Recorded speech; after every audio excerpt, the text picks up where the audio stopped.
A crazy thing my husband and I are doing now is we have two paid off SUVs, and we are selling both of our vehicles and we are downgrading, which is the opposite of what most people are doing. Most people are trying to figure out how to get a nicer car. We're like, how do we get a worse car so we can use that money and invest it? This is Meredith for Real, the Curious Introvert, and I'm Meredith. I explore the questions people think but don't ask out loud, either because they're taboo or thanks to cultural hypnosis. My mission, and yours if you choose to accept it, is to inspire curiosity by exploring the nuance and paradox of our world. Each episode is different, so bring your ADD and your earbuds and have a look around. Hey Curiositors, it's me, Meredith. I came across this week's guest totally on accident. I was searching Instagram on different hashtags, and there she was. I had never even heard of a no-spend year before, but I found her immediately relatable, and her content piqued my curiosity.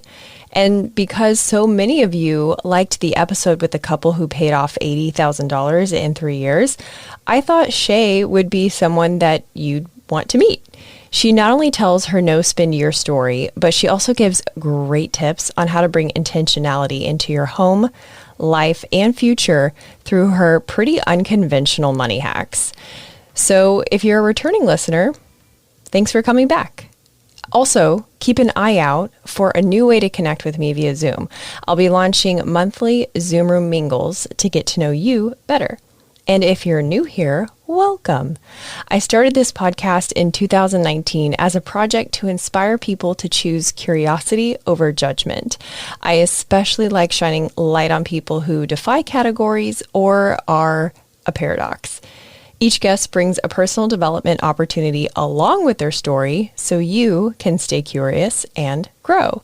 So if you like bright, meaningful entertainment, have a look around. You don't have to listen to anything in a certain order. Just hit play on whatever grabs your attention.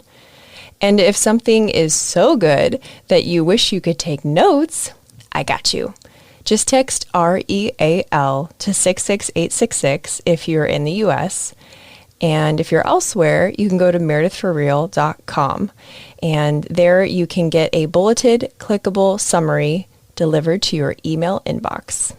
All right, enjoy the show. Who loves budgeting? Okay, what about a no-spend year? Well, almost half of Americans can't cover a $400 emergency with cash. But wait, stay with me. It's getting better. Credit card debt dropped 14% in 2020. A sign things are changing. And maybe you're one of those people trying to get financially fit. Well, if that's the case, you'll want to stay tuned to hear the budgeting mistakes that will send you into a spending relapse. My next guest she followed the hashtag on Instagram, debt-free community, and the actual faces and numbers made her goal so real that her and her husband paid off $57,000 in 15 months. Now, inspired to retire by age 40, her and her family are doing a no-spend year. Today, she's going to answer questions like, what is a no-spend year? And why do people do this?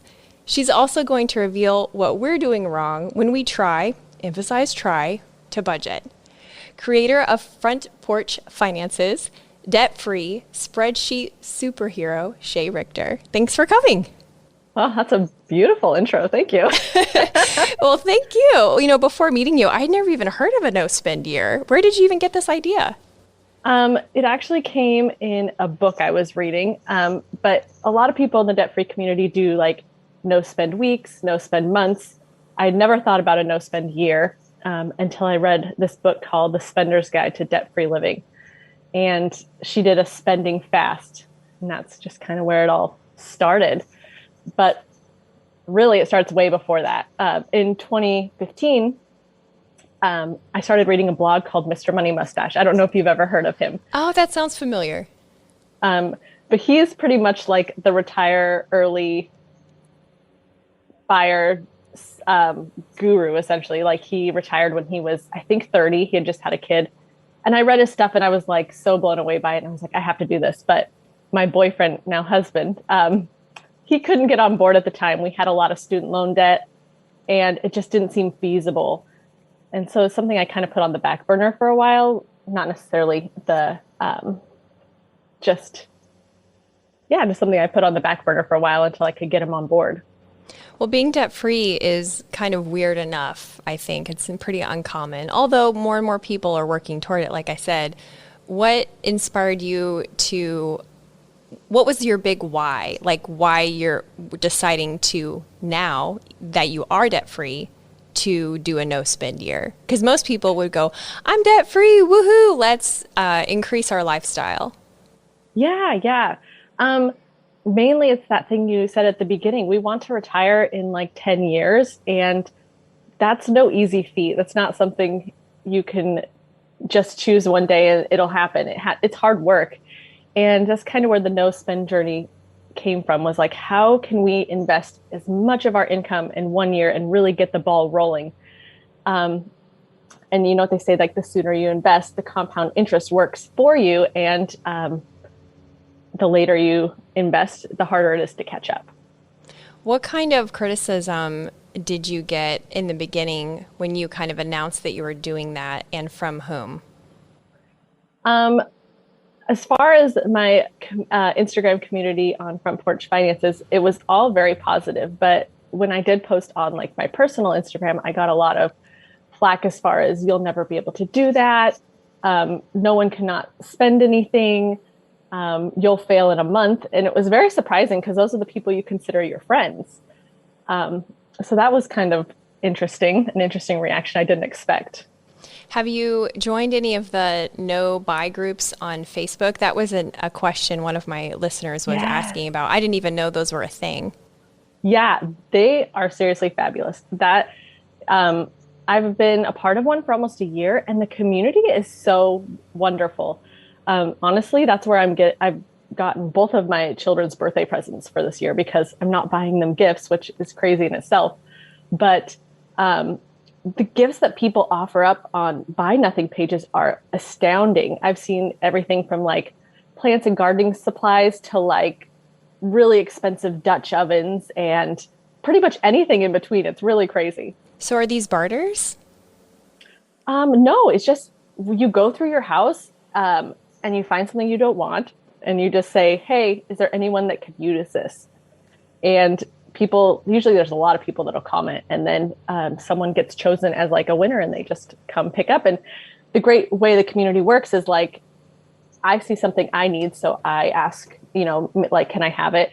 And then whenever I find something around my house that I feel like could be utilized for someone else, I'll give it away. So last week I gave away, I have a pretty expensive like breast pump. It had all new parts that hadn't been used. And so that's what I gave away last week to a mom in need.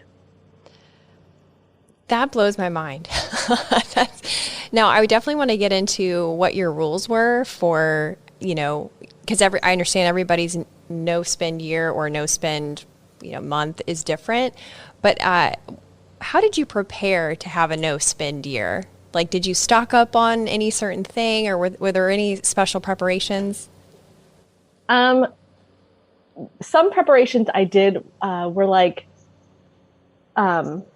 unsubscribing to like emails. Like I tried to declutter a little bit my life in that sense, because when you pull up your inbox in the morning and you see like so-and-so is having a 75% off sale, that's going to draw you in and you're going to want to check it out. So like ways I prepared to be successful, that was one of them, was like declutter my inbox, unsubscribe. Same with apps, like getting rid of food apps or whatever that could tempt you essentially. Other things I did was I didn't necessarily stock up, but I did purchase some things that I knew I might need in the next year. So I purchased a thing of kids' pajamas, because we do family pictures and Christmas pajamas. And my youngest could wear my oldest. My husband and I still have the jammies. So I just purchased like one pair for my oldest daughter so we could still do matching family pajamas. But other than that, it was just writing out the rules and what I can and can't do essentially. Okay, so that's definitely what I want to dig into. But before I forget, did you cancel Amazon Prime? So I'm actually, when you have Amazon Prime, you can actually invite like multiple people to your Amazon Prime under your one membership. So I've been under my dad's for like years and I've never had to pay.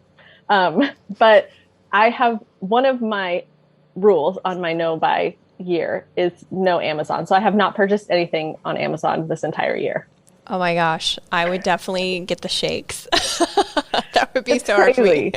Okay, so let's start with how you established these rules. Like, did mama just say, these are the rules, or did you, you and your husband made them together? And then I want to know what your rules are. So I definitely came up with all the rules myself. This whole thing is like my own doing. My husband just kind of goes along with whatever I put out there, whatever crazy idea I have each year. He's not really a spender, so it doesn't really affect him too much. So I guess how I set up my rules was I really thought about one, my lifestyle, like what kind of life do I want to live next year? What things am I not willing to give up? What things could I care less about? But also challenge myself a little bit in between, I guess. So I kind of separated it into things I can do and I can't do. So a lot of people, when they think of no spend or no buy year, they think that you literally cannot buy anything. Like you're going to starve and your house will be taken away from you and like all that crazy stuff. But that's not really what it is, essentially. Everyone kind of gets to make up their own rules. And so the things that I can do are essentially the essentials, like food, housing, stuff. Obviously, if something needs to be repaired, we're going to repair it. I got a lot of questions about beauty products. So like if I run out of a beauty product, I can replace it, but I'm not going to Ulta and just like buying everything I see off the shelf. One thing that was really important to us was vacations. We've never been like a vacation family. Paying off debt, you don't really go on many vacations. You go to like grandma's house and you explore the city that she lives in. So vacations was a really important one to us this year. So we are spending money on vacations. As a mom of two, kids outgrow things all the time. So I did say that if we did need something, maybe like a clothing gap that we have for our kids, it needed to be purchased secondhand, or at least looked at secondhand first before we purchased anything new. Garden stuff. We grow a huge garden. Last year, I'm still pretty much a newbie, but last year we grew a ton of produce and it really helped our grocery budget during the summer. So one thing I allotted for was spending money on stuff for the garden. And then my last can rule is that I can sell anything essentially in the house that's mine. I can't sell my husband's stuff, but I can sell anything in the house and then I can use that money however I see fit. So if there is something that I really want that's not a part of my no spend journey, I can still save up money and spend it however I want. Typically, I just sell my clothes on Poshmark. I get like $50 a month and I pretty much just save it for yard sale season because that's my favorite time of year is buying nice stuff secondhand at people's yard sales. It's more fun to get a good deal anyway. So this kind of just sounds like a really strict budget. Is it different than just having a really strict budget? Well, I think that you don't want to be too restrictive with your budget. So when you're just doing I feel like when we paid off debt, we would still throw in let's go out to eat here and there, where that's like one of our no rules is like, we're not going out to eat. Even things like Amazon necessarily can be a part of your budget. People buy like their diapers or food products or whatever. But I just wanted to kind of like rewire my brain that I didn't need that instant, 2-day shipping. Let's get it here now. Mentality. And over the past few years, I've really been thinking about being less of a consumer, trying to be more intentional with my purchases. So I would say it's at least more restrictive than I think my budget was during my debt-free journey, minus the vacations portion. Yeah, and that's what's so interesting to me about it because, when we became debt-free, we were like chomping at the bit, like what's the first thing we were going to buy? And you entered adulthood when you buy a lawnmower. And we took pictures of it and we were so excited to be debt free. But what you're saying actually transitions nice into the idea of minimalism, being intentional. You've talked in your YouTube videos about the connection between minimalism and abundance mentality. And typically when people think of abundance, we think of lavishness. excess, name brands, right? So how, in your mind and in your experience, is minimalism connected to abundance? Hey everyone, just a quick interruption to show gratitude to our sponsors and give you some special deals. So I don't have kids, but I also want to tell you about It's Your Magazine. They're a national family-centered publishing company with free parent magazines. They have parenting advice, events, and inspiration. I'm actually in a networking group with the publisher, and this guy is all about family. You can view a free magazine in cities in Texas, Oregon, Washington, and Florida by checking them out at itsyourmagazine.com. And insect. So I've always felt iffy about pesticides. Then the mosquitoes got so bad, I would get covered in them from walking from my house to the car. I called Insect, and to say I've been impressed is an understatement. When the treatment wasn't quite doing it, the owner actually came to my house. He found the breeding sites, identified the species of mosquito, and adjusted my treatment to that species. That's when I found out he's also a beekeeper, and pollinator issues are always top of mind. So if you're in the Florida Panhandle or Gulf Coast of Alabama, give him a call, ensec.net. Now back to the show. Well, I think that minimalism and like any big financial goal, they're really one and the same. And I found that before paying off debt, I mean, I had a lot of stuff. I still kind of have a lot of stuff essentially, but I had so much stuff that didn't serve me. It didn't have a purpose. And like now that we have bigger goals in our life, we only want to keep what actually has a purpose, what actually will serve us. And you can always use that stuff to make money. I mean, honestly, you purchased those things and it's good to get some money back out of them, especially if you're not using them or utilizing them. But it also allows you to be more intentional about like what you bring into your home too. Like you don't just go to the store and like purchase a bunch of stuff. You're going to buy something that's going to have a purpose and a use. Like when we moved into this house, we don't have a lot of like pictures and stuff, minus this picture behind me, but I try to utilize things like I already own to make a wall nice. So like I have a little wall where I hang up my cute hats and like that's the decor for the wall. I didn't have to go purchase something just to purchase something to put in my house, if that makes sense. So it's more like about abundance of the things that truly bring you joy. Yeah. And so you're achieving that goal of becoming debt-free kind of made you realize that, okay, when we look at our decisions, especially our purchasing decisions, if we bring intentionality to that, then what we do buy gives us more than if we bought lots of things that gave us less satisfaction. Is that about right? Okay. Yeah. And I also think that like has a lot to do, like we're also like a quality over quantity type family. There was the years, where I would go and buy the really cheap like clothes all the time that would get a hole in like a week. But now we will purchase like higher quality things when needed that will last us longer. Typically it's secondhand. You can find lots of quality stuff for really inexpensive. Like last week at a yard sale, I got my 2-year-old a super nice like down jacket in great condition for $1. And it's like, you can't even go to the cheapest store and get a crappy jacket for under like $20, No, I feel like you have all the hacks. And now you're a financial coach and your kind of specialty is helping people get their budget systems going, especially when their goal is to be debt-free, right? Yes. Mm-hmm. What are some common mistakes you see people making when it comes to creating and sticking to that budget? I think the biggest one people make is like being too restrictive. If your grocery budget is $1,000 a month and now all of a sudden you want to start budgeting and you're like, well, it could be like $200 a month. You're going to set yourself up for failure and it's not going to feel good when you go over that $200 mark, but that's not realistic for you or your family. You want to challenge yourself, but you don't want to not be realistic. It would be maybe something like $800 instead of $1,000. You don't want to like, even cutting it in half would be a lot.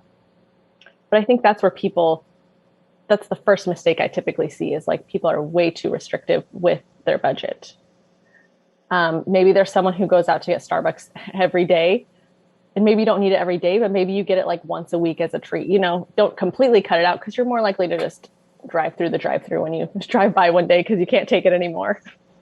That's so true. I think when we were first starting to budget together as a married couple, it was very helpful to know that the first couple months, they told us in the class that we took that, hey, this is going to go bad. This is actually going to cause conflict for like the first 3 months. Just consider it your revving up to doing it correctly later.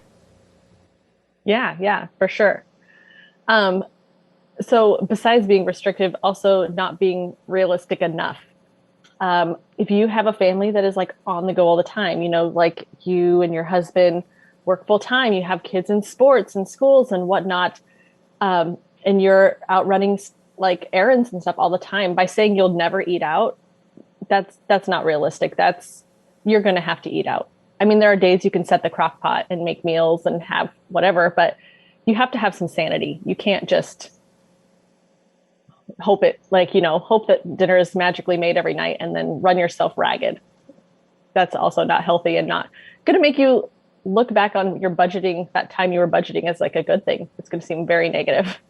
Absolutely. Yeah, those are two really good tips. Okay, so first is too restrictive. Second is not realistic.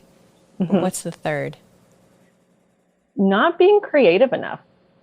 Wait, creativity and budget? That does not sound like two things that go together. Right? It's true. Like, people don't think outside the box enough. So if you have some sort of thing that you're good at, besides using that as like a side hustle, you can also use it for like trade. So like right now I trade with one of my neighbors and she does my hair. So I pay like $0 to get my hair done all year long. And that's typically something that costs like at least $100 every time you go in. My sister, she's a massage therapist. She just traded last week with someone who does tattoos and got a new tattoo. There are all sorts of ways that you can get creative. You can trade for babysitting. A crazy thing my husband and I are doing now is we have 2 paid off SUVs, and we are selling both of our vehicles and we are downgrading, which is the opposite of what most people are doing. Most people are trying to figure out how to get a nicer car. We're like, how do we get a worse car so we can use that money and invest it? It's just not something people think about typically. Okay, that's really interesting. I like the creativity with the budget because that makes it a game. Yeah, for sure. And it's crazy like what one person thinks of versus what another person thinks of. Like, my idea of being creative is going to be completely different than my husband's. My husband's is like, he'll watch YouTube videos to figure out how to do some sort of crazy house project so we don't have to call in a professional. And like, that's his way of being creative and saving the budget. That's definitely, my husband's in engineering also. That's definitely an engineer's mindset. Yeah. I'm going to find out the technicality, the details of this project, and I'm going to execute it with precision. But yes, it's so helpful. My husband does the same thing with YouTube, so I appreciate that a lot. I wanted to ask you about a sinking fund. You said in one of your videos that was not something that people typically are familiar with, and I wasn't familiar with it till I took a financial class. Can you explain how that works and how people can make their own sinking fund? Yeah. So a sinking fund is essentially kind of like a future purchase or something that you know that's going to happen in the future. And you kind of divvy it out and you set aside money every month or every paycheck, however you want to do that. A lot of people do it for things like car maintenance. Like, your car tabs and your oil changes and you might need new tires this year. And you kind of just like break it out in the amount of months that you want to save for it. And set aside that money each month. Some people do it in cash. Some people do it online. Some people open multiple bank accounts. You can kind of do it however you want. You could do it if you're saving for like a new car. Some of the sinking funds the current one I have is for preschool because my little one's going to preschool in the fall and it's kind of expensive and I didn't want to do that upfront cost every month. So I started doing it in January instead. I mean, you can literally do it for anything, a new cell phone. Yeah, that kind of sounds like you're almost like a credit card payment, but to yourself. Interest free. Interest free. Well, as we wrap up, I would love to hear how people, could you tell them how to find you if they want to engage with your financial coaching services and certainly your Instagram? Yeah. So on Instagram, I'm just Front Porch Finances, and same online, frontporchfinances.com. I have things on there like budgeting spreadsheets, Excel sheets. If you ever want to work with me, I even have a blog of just some of my no spend stuff on there also. That's so awesome. Thank you so much for sharing with us. I'm really intrigued by this whole concept, and I hope that my listeners are too. I think, like I said, a lot of people are looking to be more financially prepared, feel more secure, and maybe it's not a whole year, but maybe if it's a month, I think this is a really interesting project that can become like a family, like a game to see how much you can either pay off debt with or maybe even save for vacation. But whatever the case, it kind of puts the power back in your court. And I love that. Yeah, awesome. Thank you so much for having me. This was so fun. Thank you. Woo, that's a wrap, girl. Great job. Do you feel inspired? Yeah, me too. If you liked this episode, you'll also like the episode with the couple who paid off $80,000 in 3 years. That is episode 43. You can see other similar episodes on my YouTube channel playlist called Finances. It's youtube.com/Meredith for real. Stay tuned next week for the type of episode I'm always extra nervous to make, a solo episode. I talk about why you should start over. All right, talk to you next week.